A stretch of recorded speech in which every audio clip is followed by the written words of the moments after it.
नमस्कार, स्वागत है आपका हमारे यूट्यूब चैनल पर। बात करते हैं कक्षा 7 विषय गणित कार्यपत्रक 31 नंबर की, जो दैनिक जीवन की समस्याओं को हल करने से साथ ही गुणा संबंधित दक्षता आधारित है। यहाँ पे एक डिब्बे में 4 कप आते हैं, तो बताइए 6 डिब्बों में कुल कितने आएंगे। 6 का गुणा 4 से करने पर उत्तर हो जाएगा 24।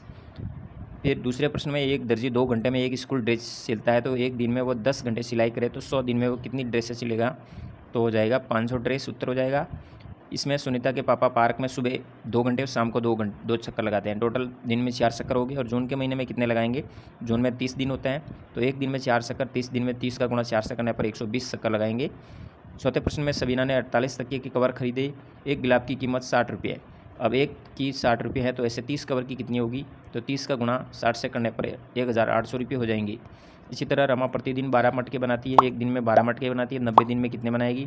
90 × 12 का गुणा करेंगे, 1080 मटके होंगे। एक बगीचे में पेड़ों की संख्या 18 है। यदि प्रत्येक पंक्ति में 12-12 पेड़ लगे, यानी एक पंक्ति में 12 पेड़ लगा दे, तो बगीचे में टोटल 18 पंक्तियाँ हैं, तो 18 × 12 टोटल 216 पेड़ होंगे। फिर 7वें प्रश्न में, एक मधुमक्खी के 6 पैर हैं। एक मधुमक्खी बराबर 6 पैर है, तो 9 मधुमक्खियों के कितने होंगे। 9 × 6 बराबर 54 पैर होंगे। यानी किसी एक वस्तु का दिया अधिक का ज्ञात करना तो हमेशा गुणा करते हैं। 8वें में, एक दर्जन केले की कीमत 35 रुपये है, तो आपको 17 दर्जन की ज्ञात करनी है, तो 35 का गुणा 17 से करने पर 595 रुपये होंगे। इस तरह से इस वर्कशीट पर कार्य करेंगे।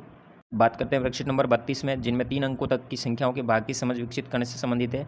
यहाँ पे 20 - 4 दिया गया है, घटाने पे 16 रहेंगे। 16 में से वापस 4 घटाने पे 12 रहेंगे। 12 में से 4 जाएंगे तो 8 लिखे हुए हैं। 8 में से 4 जाएंगे, पीछे 4 रहेंगे, और 4 में से 4 घटाने पर 0 रहेगा। 20 में 4 का भाग देने पर 5 बार जाएगा। यह भाग हल किया गया है 2 नंबर में। इसी तरह आपको 3 नंबर में हल करना है। 2 का भाग देना 85 में 42 बार जाएगा। इस तरह से आप नीचे हल करेंगे। फिर 96 में 3 का भाग देंगे, 4 का 78 में भाग देंगे। उसके बाद 49 में 7 का भाग 7 बार जाएगा, 99 में 11 बार जाएगा, और 108 में 12 बार जाएगा। 108 में 12 का भाग 9 बार जाएगा। इस तरह से आप हल करेंगे। 9वें प्रश्न में आपके सामने एक मोतियों की माला दी गई है। जैसे कुल 112 मोती दिए थे, जिनमें से 28 की एक माला बन गई, पीछे 84 रहे, 84 में से फिर 28 की बन गई, फिर 56 रहे, 56 में से वापस 28 की एक माला बन गई, 28 रहे, और 28 की माला एक बनेगी, फिर 0 रहेगा। इसी तरह आपके पास में 160 फूल है, तो उससे माला बनानी है 32 मोती वाली। तो 32 फूल वाली बनाने के लिए 160 में से 32 घटाए 128 लिखेंगे। 128 - 32 96 लिखेंगे। 96 में 32 घटाने पर 64 हो जाएगा। 64 में से 32 घटाने पर 32 रहेगा, और 32 में से 32 घटाने पर 0 रहेगा। इस तरह से टोटल 5 मालाओं का निर्माण होगा। 10वें प्रश्न में आपको भाग की संक्रिया करनी है। यहाँ पे 6 का भाग 648 में देंगे, इस तरह से। फिर भाज्य, भाजक और भागफल और शेषफल लिखेंगे यहाँ पे, और नीचे आपको वापस उत्तर की जांच से संबंधित प्रक्रिया करनी है।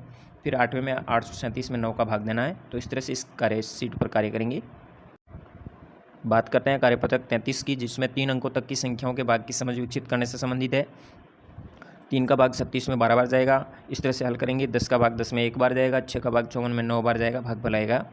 इसी तरह ये भाग हल करेंगे। फिर दूसरे प्रश्न में आपको 303 में 3 का भाग 101 बार जाएगा, शेषफल 0 रहेगा। 9 का भाग 837 में 93 बार जाएगा, शेषफल 0 रहेगा। तीसरा प्रश्न में 50 कॉपियों को 10 बराबर बच्चों में बांटना है, तो 50 के अंदर 10 का भाग देंगे। 5 कॉपियाँ प्रत्येक बच्चे को मिलेगी।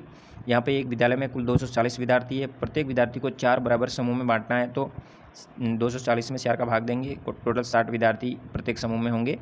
उस हिसाब से 4 समूह बन जाएंगे। 5वें प्रश्न में रोहन के पास में 560 कंचे हैं। उन कंचों को 10 दोस्तों में बराबर बांटना है, तो 10 का भाग देंगे। प्रत्येक को 56 कंचे प्राप्त होंगे। छठे प्रश्न में 5 टोकरियों में 250 केले हैं, जबकि एक टोकरी में कितने केले होंगे। तो 5 का भाग देंगे, 250 में टोटल हो जाएंगे 50। प्रत्येक टोकरी में 50 केले प्राप्त होंगे। तो इस तरह से इस कार्यशीट पर कार्य करेंगे। बात करते हैं वर्कशीट नंबर 34 की, जो भाजकता के नियम से संबंधित है। यहाँ पे संख्याओं को दिया गया, उन संख्याओं पर गोला लगाना जिसमें 2 का पूरा भाग जाता है।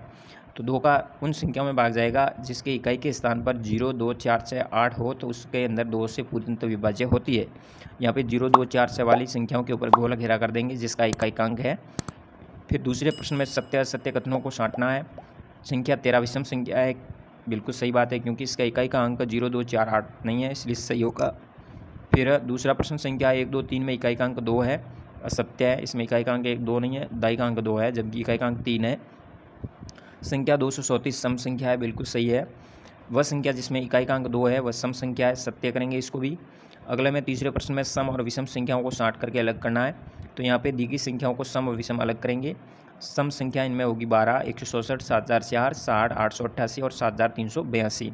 विषम संख्या होगी 33, 2005, 7777, 1805 और 2681।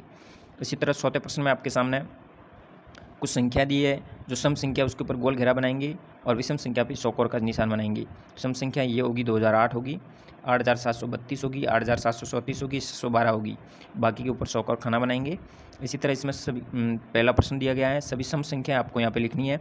सम संख्याओं में सबसे छोटी संख्या 612 है।